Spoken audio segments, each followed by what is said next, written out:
Video Enterprise Development Agency of Nigeria, Mubinatu Ahmad Abdulkadir is representing the center manager of Katsina office of Semedan, Alhaji Bappa Sani of Small and Medium Enterprise Development Agency of Nigeria. Can we appreciate her, please, for coming?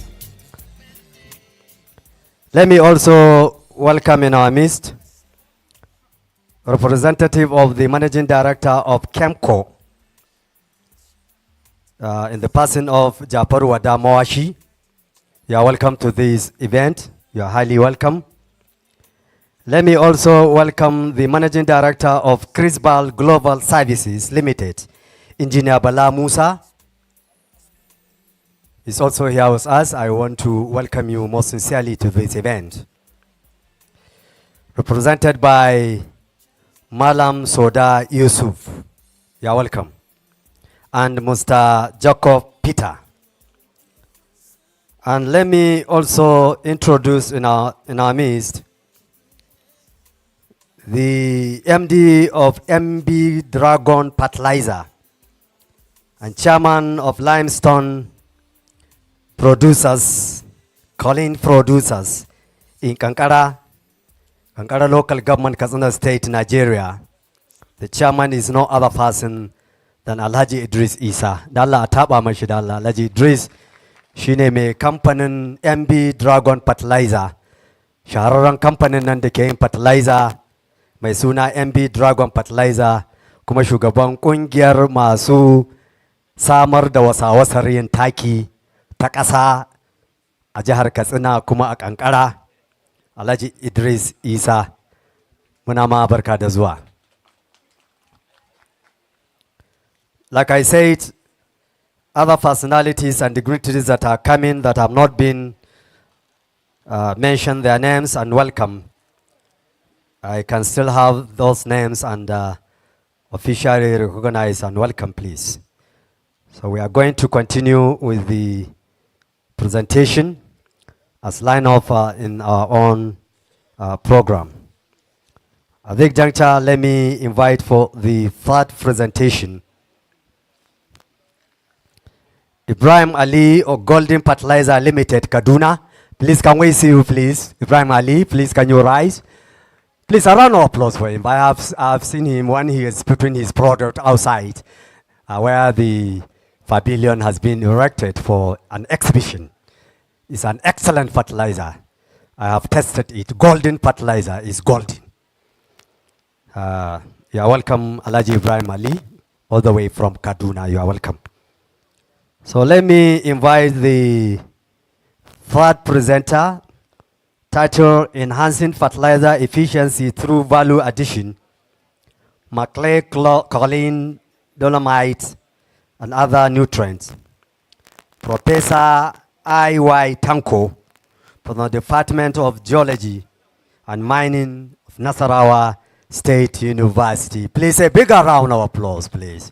All the way from Nasarawa to the ancient city of Katsina to impart knowledge to our own esteemed farmers and growers of farming foods and also producers of fertilizer in Nigeria. You are welcome, sir.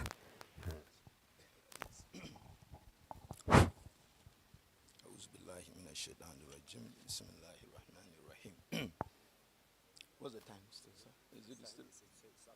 It's after 12. Yes. Thank you. Yeah.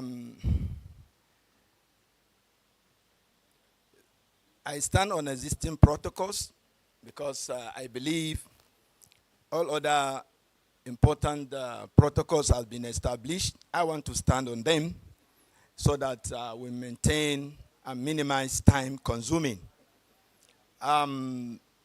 Even at that, I also want to say here, when Professor Aiwa Ayaga has made presentations, he is a professor to a professor that trained me. It's okay. So where will you go? This way.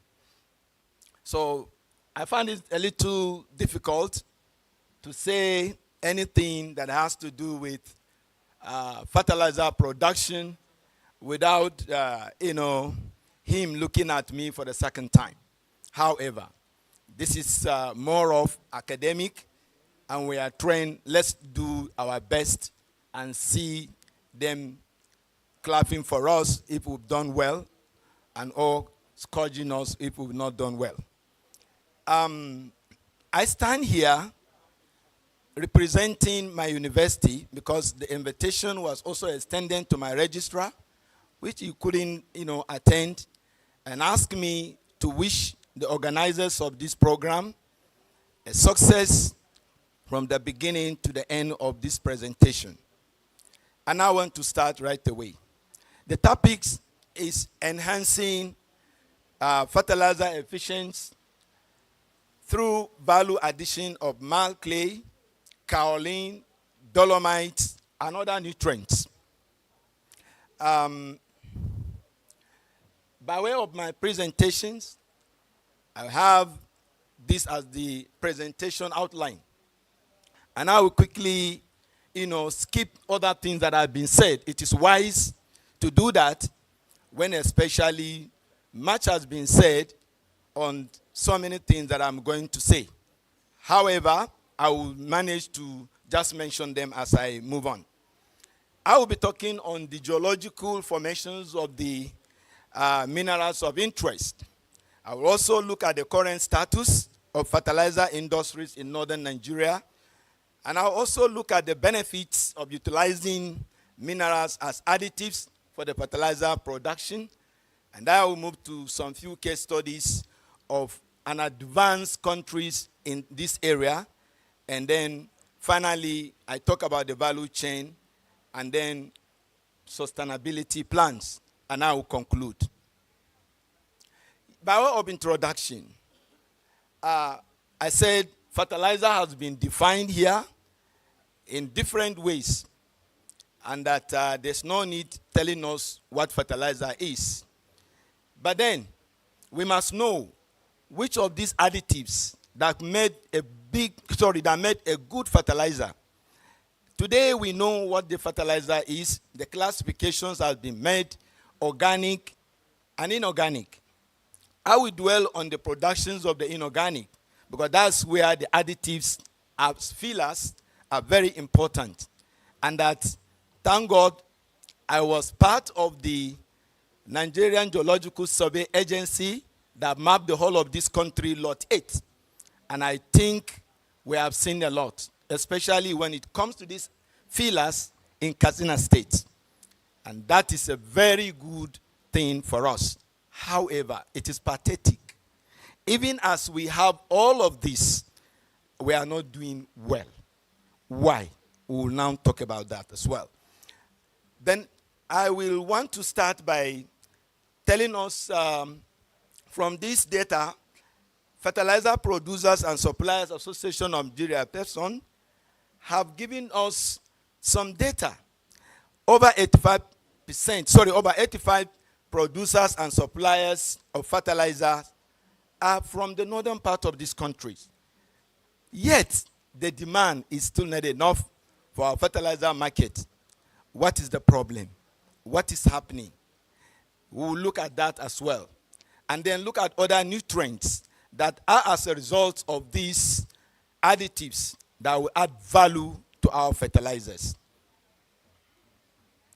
Geologically, we have different formations that gives us these mineral nutrients. Dolomite is one. Kaolin is another. And then we have the marl clay. And all of these are found in Katsina State. In fact, one of the largest deposits. I stand to be corrected, but I have the data. I don't think anybody has when it comes to this here. In 2018, 2019, there was a deliberate attempt by the federal government under the leadership of the late President Muhammadu Buhari to know the mineral resources we have in this country. Because if you don't know, we always talk, we have this, we have that, and they are in this commercial quantity, and nobody is coming to invest. And we are not doing anything with it. But I think from that time, now we at least know some reserves of these resources that we have. And that will now be tailored towards achieving a larger productions in fertilizer making. As I said, if I will give a breakdown here, it will be too technical, and that I will just summarize it. There are many ways we have kaolin deposits in this country, or the natural processes of kaolin. We have the sedimentary process, we have the igneous process, and we have a lot of igneous rocks and sedimentary rocks around us in the northern part of the country. We are so blessed that we have both rocks from the northern part of the countries. When it comes to other mineral resources, we are complete, but we are at the back bench. We always complain, and people will come from nowhere, tapped, and take it away. We are not even adding any value to it. It is unfortunate. And these processes are natural, and that we have seen them. Anywhere you go, in most of the local government in Katsina State, we have deposit of either marl clay, dolomite, or kaolin, for which, if tapped and put into proper use, we will have a lot of production when it comes to fertilizer company. So the three processes are common. It's either it is the processes of weathering, and or it is the processes of sedimentary rock formation, where existing deposits are being weathered, transported, and are deposited. And that's why everywhere you find in Katsina State, you don't need to go too far. What you get is kaolin or marl clay and or dolomites. They are in abundance. So that is the processes we have. So in other states, we also have this in abundance. And so when all of these are harnessed and put together, we will have a very good production. Let me also look at current status of fertilizer industry in northern Nigeria. It is also pathetic. Here we are talking about 65 to 68 fertilizer industries that are found within northern Nigeria, and that making it the highest region with these industries. But unfortunately, fertilizer production doesn't meet the demand of the region due to region's booming agricultural activities. It is unfortunate. We all know what is ravaging our northern part of the country when it comes to industrialization. Even agriculture is so pathetic. Our farmers are not on the farm. It is so pathetic. However, with this little effort that is made by some of the governors of the northern of northern Nigeria, at least farmers are resuming to the farm, and we witness yet another boom in terms of agriculture. Consumption of fertilizer was approximately, Prof has already quoted, 1.64 million metric tons in 2023 for fertilizers that we consume. You can imagine that level. And when he showed a map in the world how fertilizer cross from one country to the other, we should be recognized in terms of this production. But it's not the case. Currently, with the coming of new top layer companies, we are thinking of merging up this gap. But unfortunately, the cost involved is another problem that we are left to contend with. Yes, this is tied to some key challenges, which includes market volatility of raw materials and cost, exchange rate, transportation and distribution, seasonal demand, government policies, among others. The current Nigerian fertilizer marketing generally is valued at about 1.2 billion in 2024, and is projected to reach 1.4 billion US dollars in 2030. But with the way we are moving, are we going to realize this projection? We are left with that one to contend.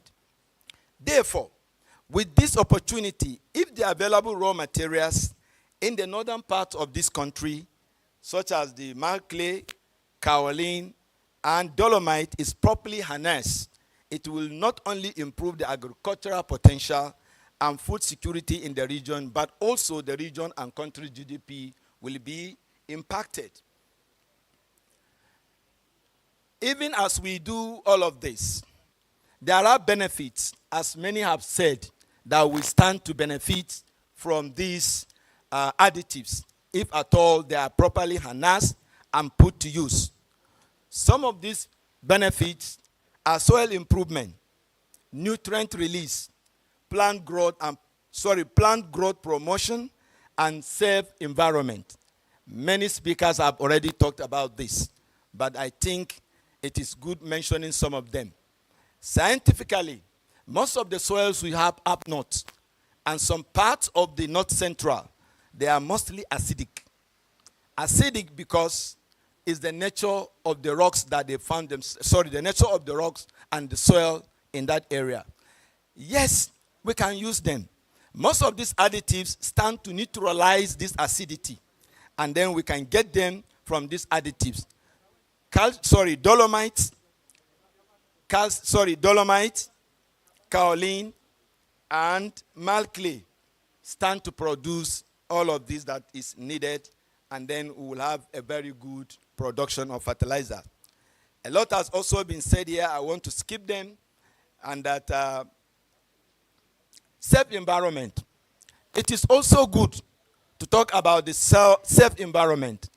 Here we are talking about getting fertilizers booming. How safe is our environment when we use most of these chemicals? Thank God, with these additives, they are not harmful to our environment as you compare to others. There's a lot of challenges when it comes to environmental protection. My state, Nasarawa State, has in record the largest processing plant of most of the minerals that has to do with industrial mineral that we call.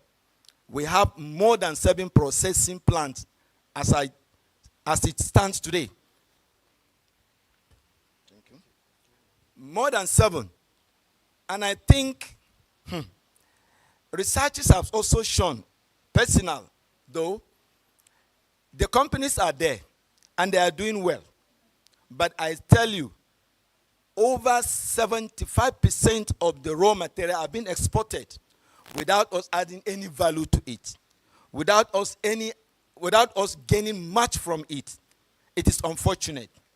If we can be exporting most of these raw materials that we need to have in our own country, that we have in our country, that we need to put into use, so that we will have most of the industries, not only fertilizer, and that not only these raw materials, there are other raw materials that will be used for fertilizer production that are not known yet. But unfortunately,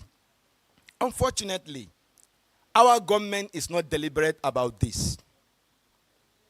If the government is deliberate, from the central to the lower government, we are not deliberate about this.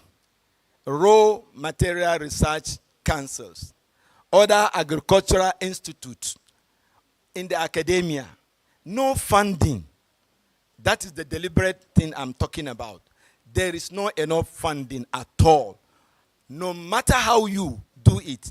We have experts sitting here who have done a lot of work in this regard. How many of these have been put to use? How many of the collaborators are using our own local experts? Sorry to say local experts. I mean to say indigenous who have done a lot and are recognized outside the country. But within the country here, we are not. We are not involved. What are we saying? Are we really deliberate on this? We are not.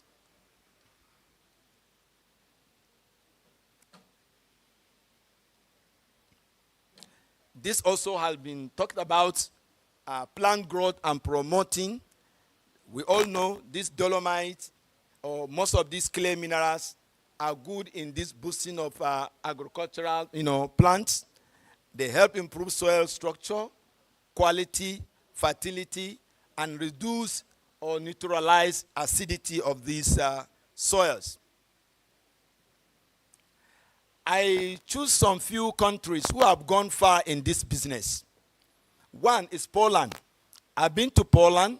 We have a collaboration with Poland from my university. We've been to Poland.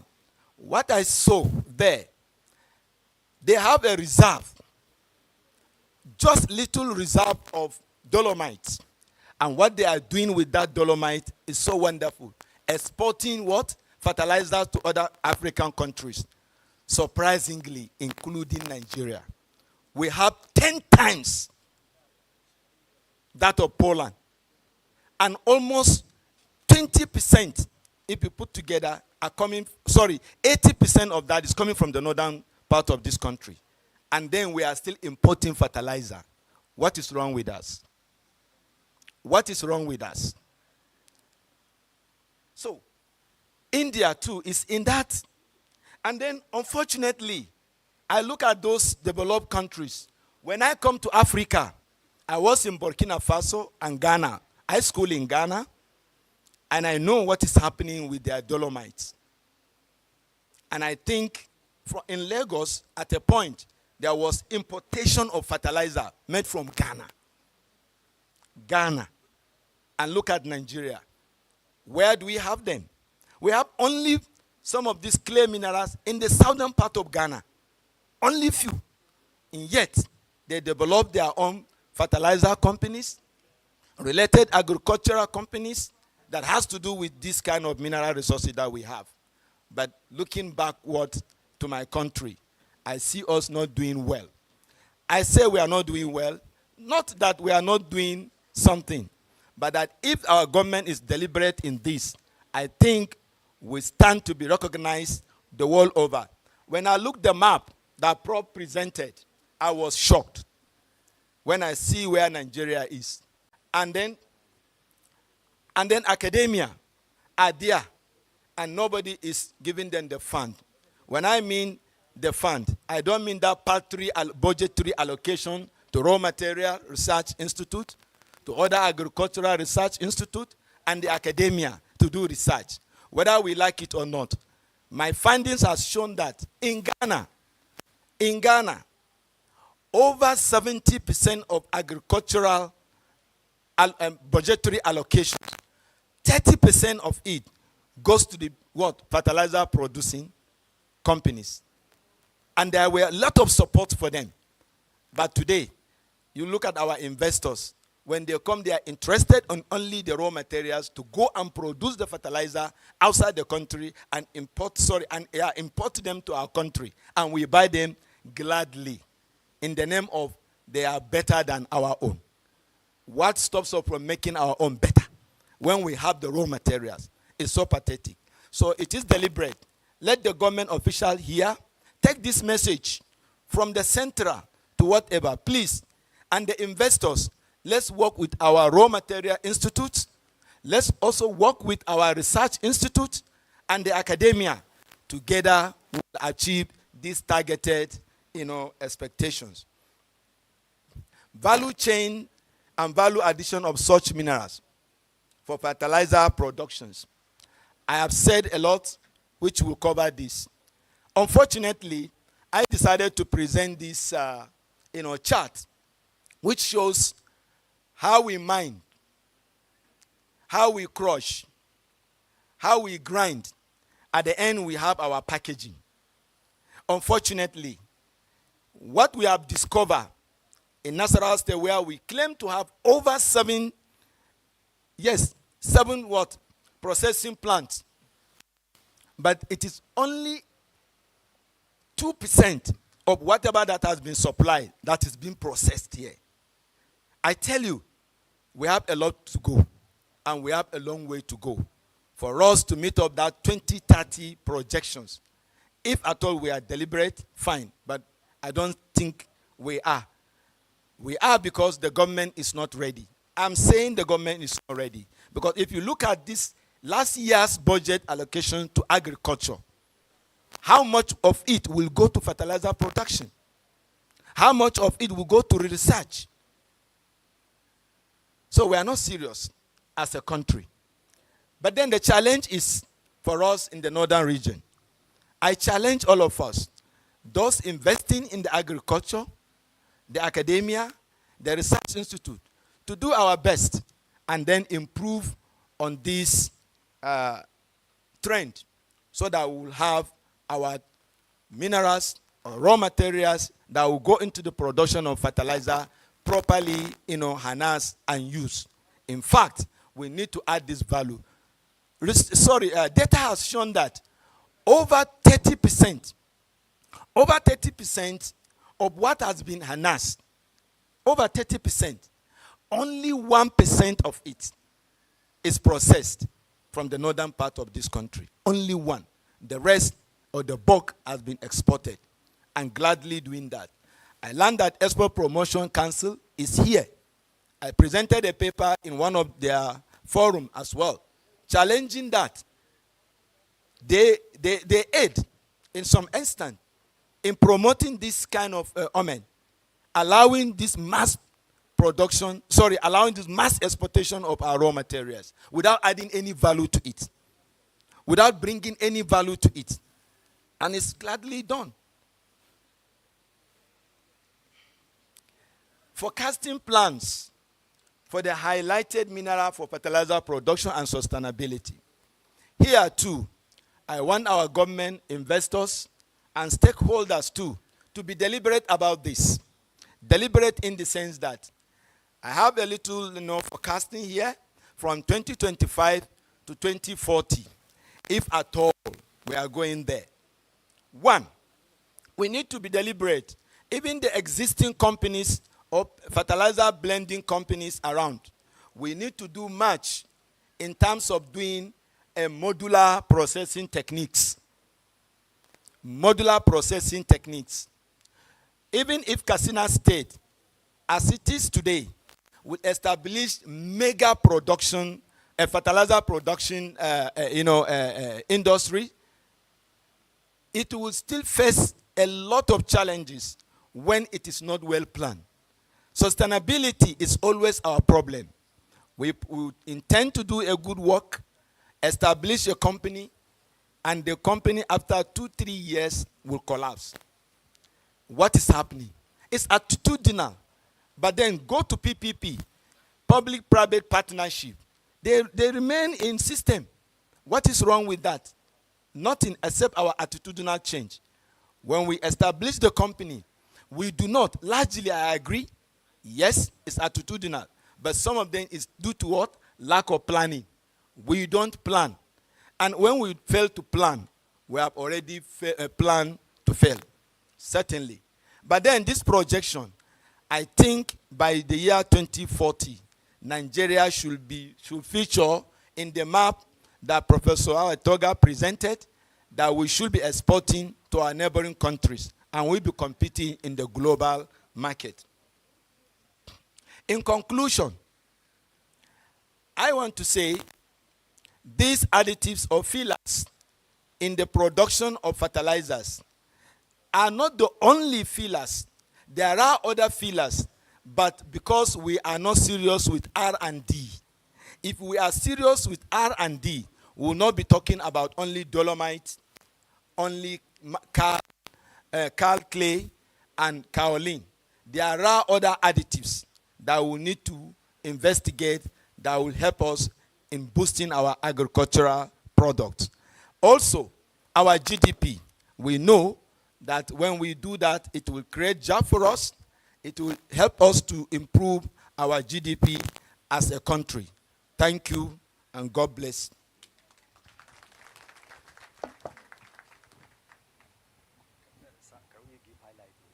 Yes, okay. Just 5 minutes. 5 minutes. Yes, thank you. An umarce ni da in yi magana a Hausa saboda yawan mutanen da suke tare a nan manoma ne, kuma wannan harka ne ta arewacin Najeriya. Ko mun ki ko mun so muna baya. Muna da ainihin arziki a ƙasa. A bincike babu ƙasan da a ƙasan a Najeriya, babu ɓangaren Najeriya da ke da arzikin da ke kwanci a ƙasa kamar ɓangaren arewacin Najeriya. Wannan ba wani abu ne na musu ba, ba wani abu ne na bincike mai zurfi ba.